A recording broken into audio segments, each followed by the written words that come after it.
Okay, gonna run this down quick so I don't forget about it. The sort of basic principles of how we do stuff for Bastards. So, okay, let's start with Live. So, Live, if you've already listened to the demo on SoundCloud, you'll know, starts with just drums, no guitars or bass or anything, just that tsh, boom, tsh, boom, ta, boom, ta, da, da, dum, back, dum, back. So it does that, you know, there's like sort of kick on like, I guess sort of the uptick before your one, as it were.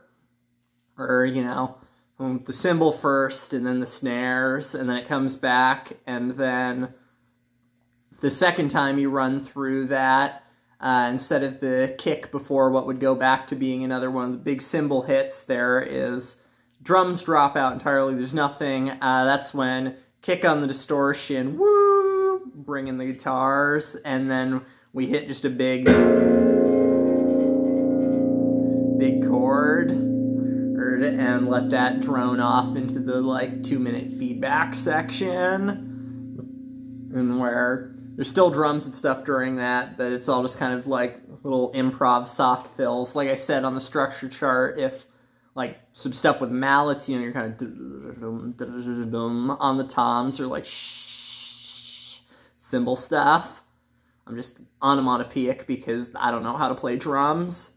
But then we go to the first like really involved guitar section of that. Like we sort of die down the feedback, you know, maybe do some stuff with like delay, just anything to kind of bring down the volume, so it's like the feedback drains out, and we go into the connate chords, as I call them, because they sound like something connate would do, even though this first chord is taken from a Discordance Axis song, actually, but it's open, open, 6, 6,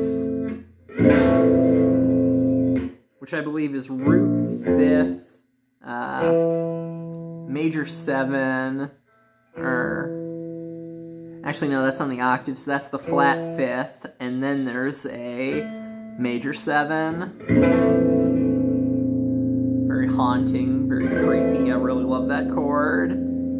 So of course there's the big cymbal hit, and then we kind of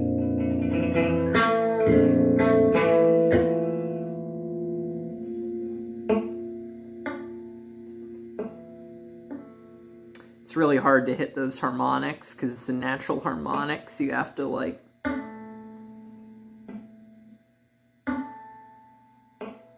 it takes some trouble, but you'll eventually figure out that node point where you have to deaden the string to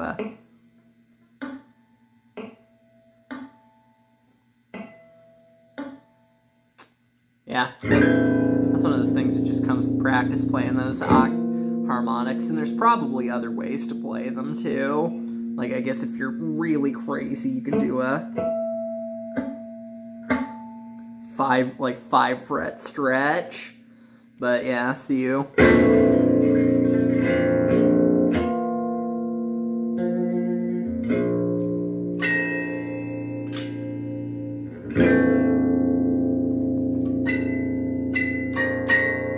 That's like a thing that I picked up from the German guitarist Kaspar Brotzmann. Lots of these little scrapey things. Because they're not really pitched, so they don't really mess up this sort of harmonic stasis where it's like only these notes.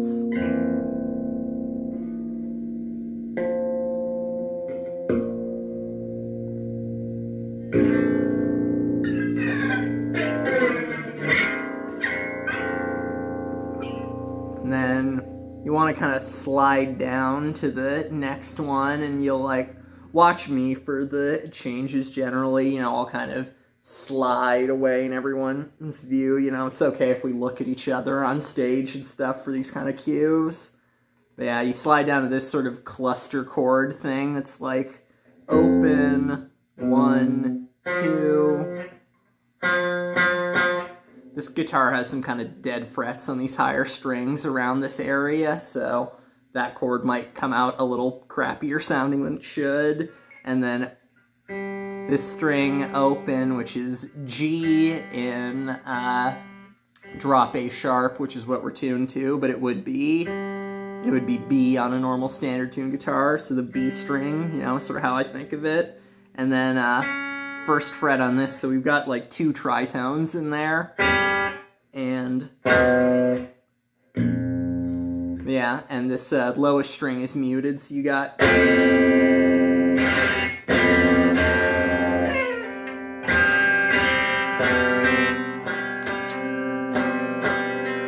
Unfortunately, I've just smacked the switch on this guitar, which causes it to sputter out for a little bit.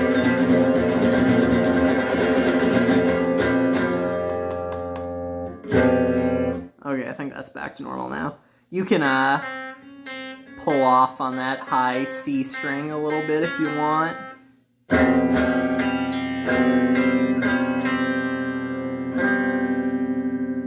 And then when you let go of it, you want to make those strings ring a little bit as you pull your hand off, and then... So that's open, open, 1. No, actually, it's 1, 1, open, open. So, like, across these top 2 ones. And then the, what would be your D and G strings, open. Or A sharp and D sharp in this tuning.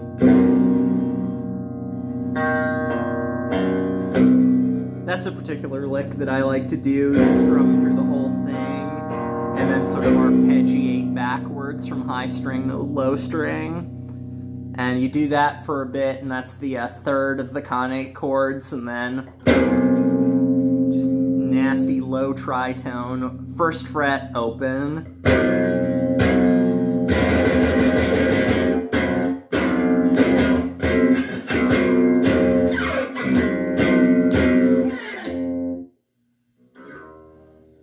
Then I like to kind of slide up on that one to get us back to up to the 6th fret, and then the chords repeat. And starting from the second time, we go through those chords. The there's some sort of drum improvisation as well going on around it. You know, we still have the big synchronized everybody hits together, but then the drums are allowed to wander off with the rest of them.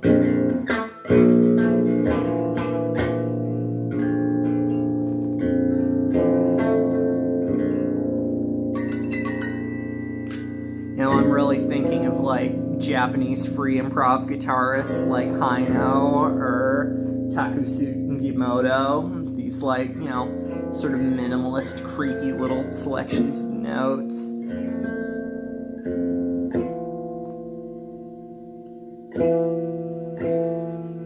I don't know that I'll ever quite be able to recreate that noise that I just made, but it was cool. So we go through the Chromatic chords, and starting from that second round, we do them 4 times, and then we end coming back to that first chord. You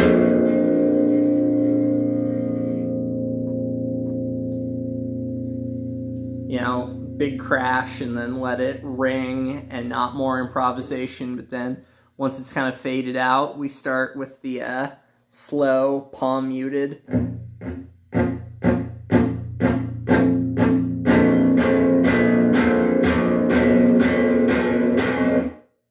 Yeah, I think I said 16 times, but I don't know, actually. Let's count, because I do that kind of just by feel most of the time, which tends to be about the same number of chunks, but I'm never quite sure.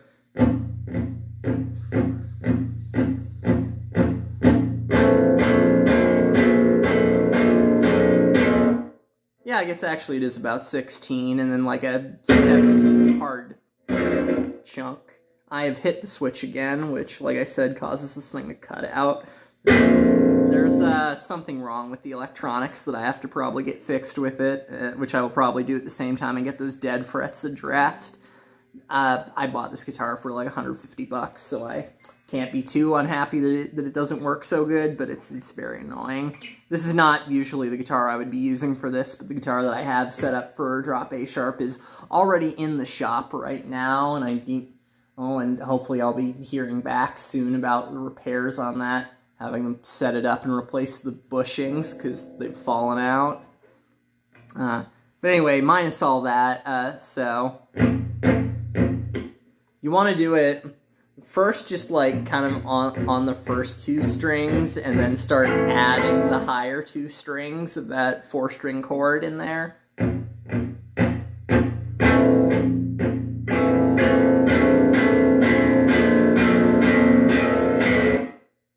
then feedback scree, we kick on the distortion, kick on the distortion again, feedback scree, and that would count us into our main riff. 1, 2, 3, 4.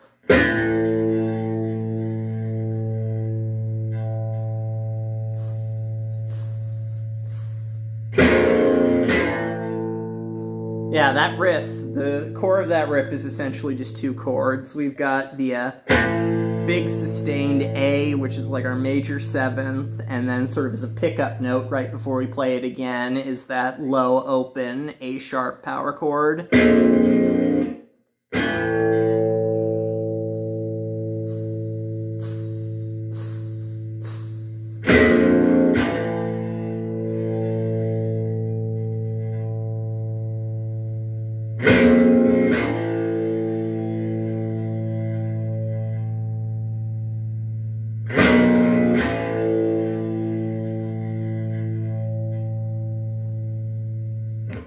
And once we have hit that chord 4 times, then it goes to,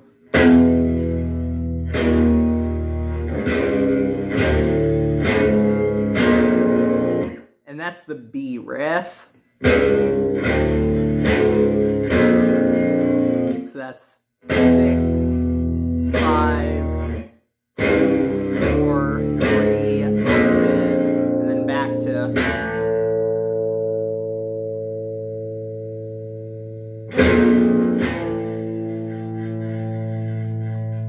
There should probably be some kind of lead guitar part over that long sustained chord. Austin would often improvise a bit over it when we played it live, but there was never actually like a written lead part for that, so maybe it should stay that way, or maybe we should work on some kind of like creepy dissonant thing to play over top of it, but the root of it is just that long.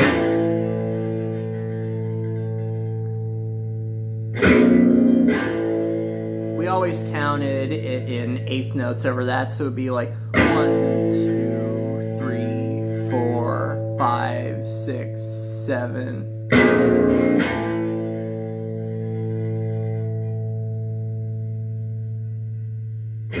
Yeah, tempo-wise, I think the initial demo of the song was recorded at like 97 BPM, and then we've just kind of, flown by the seat of our pants on live, so like live recordings might be slightly slower or faster, but around like 97 to 100 BPM, so nice and slow. And then, yeah, so that's the main part, and we would do that, 1 round through that, ending with the...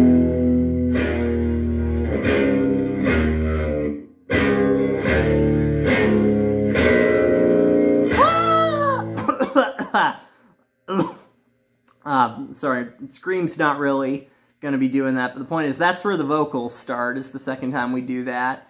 And I said we only do 2 rounds of that with the vocals on the structure chart, but some of that was just I was running out of room on that piece of paper, and it should probably be 3 times, because I think, like, essentially it would kind of be like 3 verses, and that would bring us to, the last time we do it.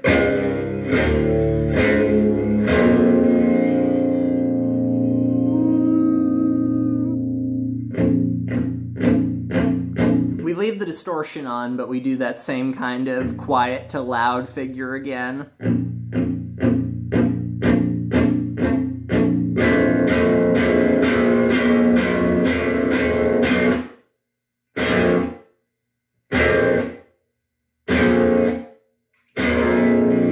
And that's how the song ends. Ideally, when we do there would be like feedback punctuating between that, like lean into the amp, get some and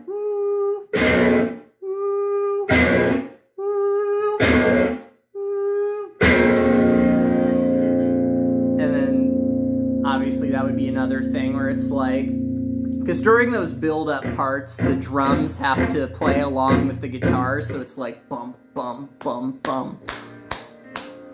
So it's another one of those things where, like, we kind of have to be feeling and looking at each other in the moment to know where we're going with that. Like I said, a lot of this is sort of about the, like, kind of free improv, everyone in the moment, moving together approach. So, you know, we got to work on feeling that out and get kind of the idea of it, because it's not, like, strictly gridded out or anything.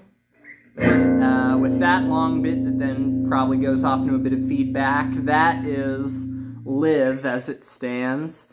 You know, the transition into the next song, which would be called Laugh, because I guess people new to this may or may not remember, because I have told some people about it, that the idea for that record would be that the 3 songs would be titled Live, Laugh, Love as a joke.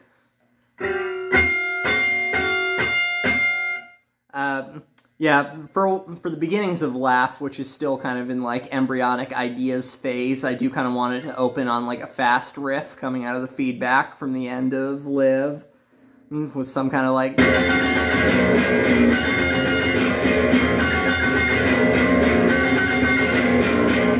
which is, like, I think I got this particular chord from, like, a Norma Jean song.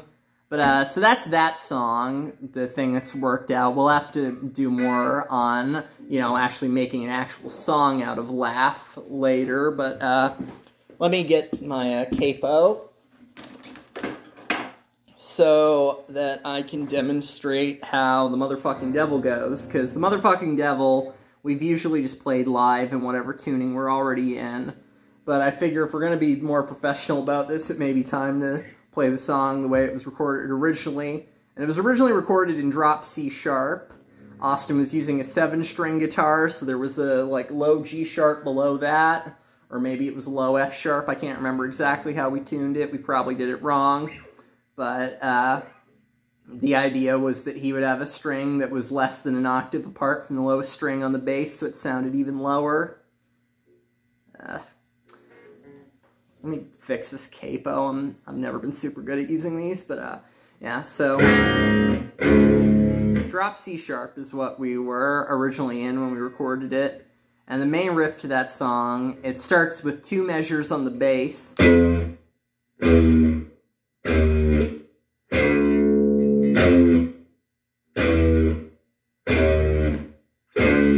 I've played single notes there to make it sound like the bass, but the bass plays them as full drop power chords too, so like root and fifth.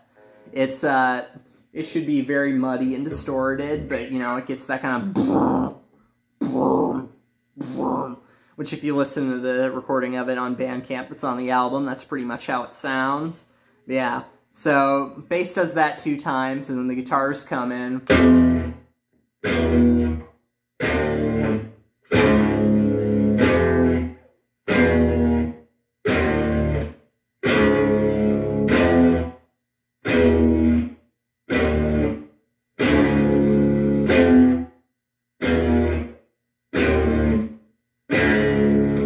Carries on for a long while, and the drum part for that, which is on the record, is just like a very basic kick, snare, on and on like that. Like I said, it is essentially a improvised song with one riff, so we kind of feel out things like, you know, when do I come in and do the vocals, and after enough repetitions, because the vocals are also, there's just only one line, it's just the motherfucking devil over and over in time with the chords. And then near the end of the song, the riff switches up to...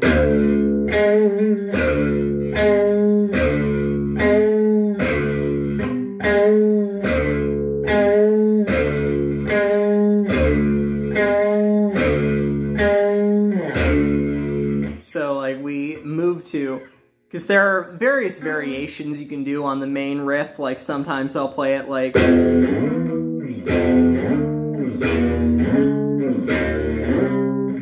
where it's, like, sliding each note up to the octave and then back. That's the thing I do. I haven't quite researched enough. Like, the muscle memory is not really there for doing it with the capo on. I haven't done it enough times, but normally it would be... Those should have been exact 12 fret up slides. I'm just not very good at counting in the heat of the moment, so that probably didn't sound right, but like sliding up octaves is a thing that we've commonly done live. You can play them as single notes if you really want to. Since we have two guitars, some amount of improvised leads are okay. Like, there was a lot of, like, screechy, dissonant stuff for, like, doubling them an octave higher. Or things that we would do live, just kind of whatever to break up the incessant swan's monotony of just that descending chromatic riff over and over. But yeah, near the end of the song, it switches up to sort of a more sustained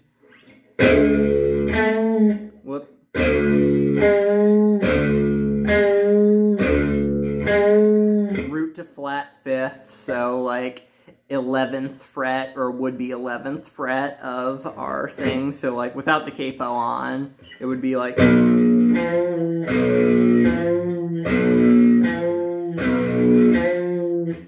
That was the thing that I would like play on bass when I was doing it, and that would be sort of the signal that the song was coming to an end, was that we would switch to doing it that way for a while. Sometimes the guitars would continue chunking away at the main riff, and sometimes they would also do the...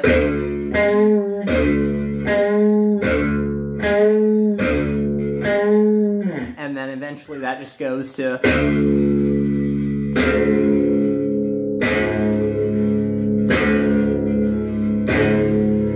In fact, actually, usually it would just be, because that was all... that would be all single notes, because it was a bass figure originally.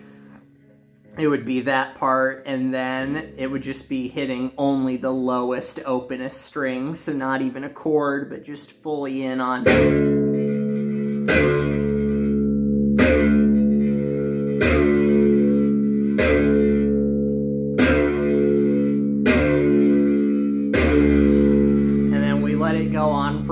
Some feedback, some shh on the cymbals, which usually I would actually do, like grab, like on the recording, there's like a big cymbal outburst, and that's me grabbing a pair of drumsticks and hitting it while letting my bass feedback. So then kind of a long feedback droney portion, let that last open note hang while the drum figure's still going on that snare, that kick, snare, and then sort of we all look to each other, and when it's time, just one last big snare hit, and that ends the song. And that is the basics of the Motherfucking Devil, and that is the 2 of 3 songs that we will be playing that are actually written to some degree at the show. Hopefully, by the time we actually come together and practice, I will have lyrics written to live, so we know exactly how long we have to do that last part in it for, but that was the basics. So I guess to recap, different guitar parts in Live. There's the big open strings and feedback drone after the drum intro. Then there's the conate, quiet on the feedback, the conate chords.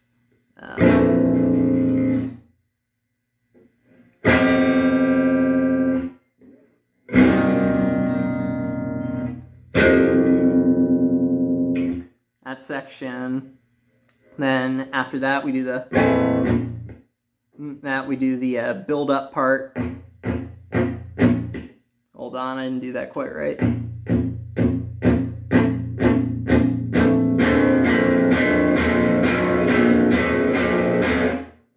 Woo! Feedback, and then the main riff.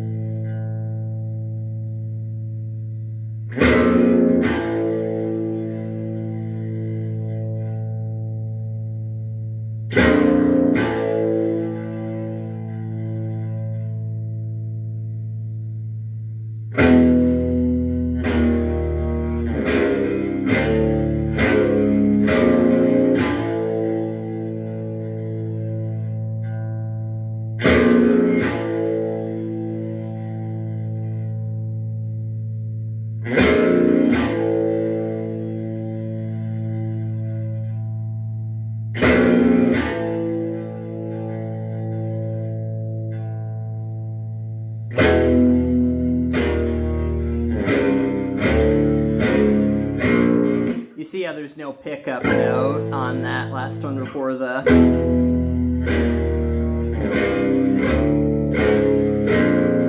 That's how it's supposed to be done. And then, of course, after that last one...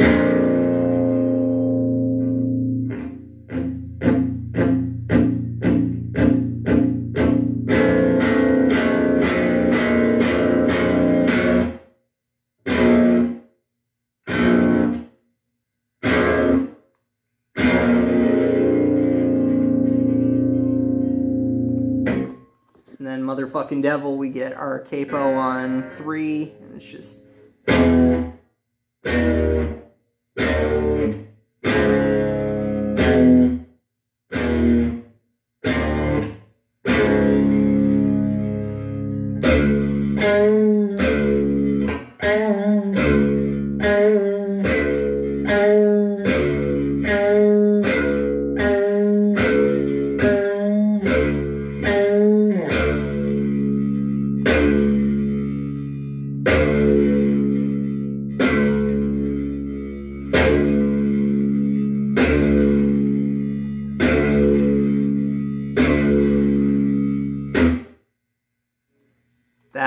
That's the gist of it.